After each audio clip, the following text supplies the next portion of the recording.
Hello student, स्वागत है आपके अपने यूट्यूब चैनल पर K&S स्टडी सेंटर पर।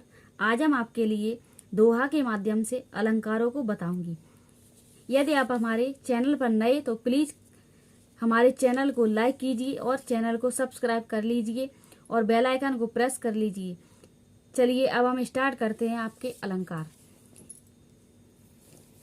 ये आपके एग्जाम में बहुत ही महत्वपूर्ण है और ये आपके 2 नंबर के आते हैं।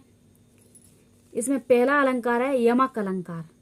यमक अलंकार वह होता है एक शब्द फिर पड़े अर्थ और ही और, सो यमक अलंकार है करके देखो गौर। इसमें क्या होता है कि एक शब्द बार बार आता है और उसका अर्थ अलग होता है। तो इसका उदाहरण है 3 बेर खाती थी वे 3 बेर खाती हैं। तो मतलब इसका 3 बेर का मतलब है 3 बार और इस 3 बेर का मतलब है फल। और इसका अगला उदाहरण है तू मोहन के उर्वशी वह उर्वशी समाए।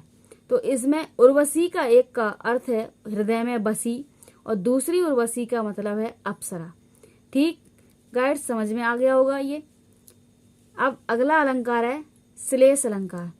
शब्द एक अर्थ अनेक अलंकार श्लेष।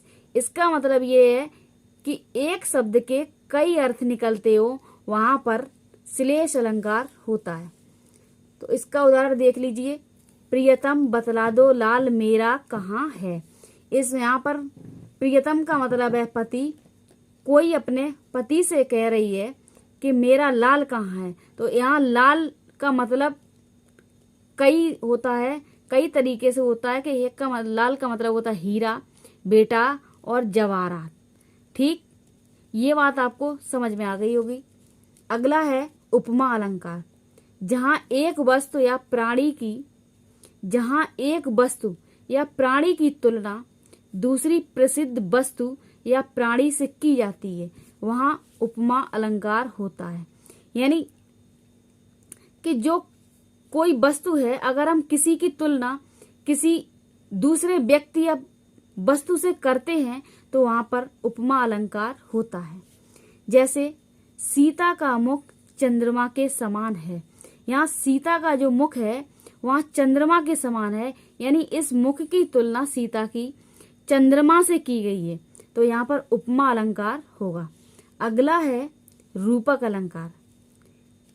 रूपक अलंकार में जहाँ गुणों की अत्यंत समानता के कारण उपमेय में ही उपमान का अवैध आरोप कर दिया जाए वहां रूपक अलंकार होता है। यानी किसी के गुणों की तुलना उपमेय में ही कर दी जाए और उसका उपमान अवैध आरोप उस पर लगा दिया जाए तो वहां पर रूपक अलंकार होता है। जैसे मैया मैं तो चंद्र खिलौना ले हूं। यहाँ पर चंद्रमा पर अवैध आरोप खिलौना है, यानी खिलौना जो है वो चंद्रमा रूपी खिलौने को बच्चा लेना चाहता है। यानी वो बच्चा अपनी माँ से ये कह रहा है कि मैं तो चंद्रमा रूपी खिलौना लूंगी। ठीक, अगला है आपका उत्प्रेक्षा अलंकार। उत्प्रेक्षा अलंकार वहां होता है जहां उपमेय में उपमान की कल्पना की गई हो। जैसे किसी वस्तु में कल्पना हम करते हैं वहां पर उत्प्रेक्षा अलंकार होता है। इसके जो हमारे वाचक या बोधक शब्द होते हैं वो ये हैं, जैसे मानो, मनो, जनो, मनो, जानो, जनो, ज्यों आदि।